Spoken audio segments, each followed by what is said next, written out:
Ассаламу алейкум оқырмандарым. Бүгін бізде мәзірде өте дәмді құймақ. Ол үшін бізге ұн, сүт, жұмыртқа, сұйық май, қант және аздап сода мен тұз қажет.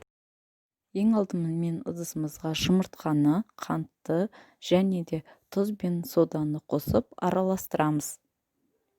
Миксермен немесе жай араластырғышпен араластыруға болады.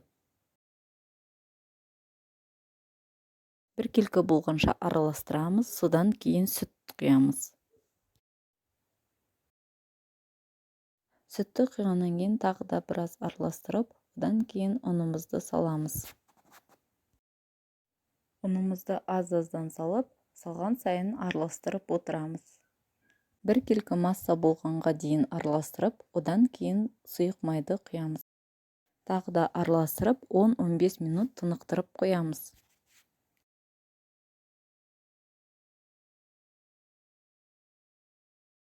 Орташа отта құймақ пісіретін табамызды қыздырып алып, құймағымызды пісіріп бастаймыз.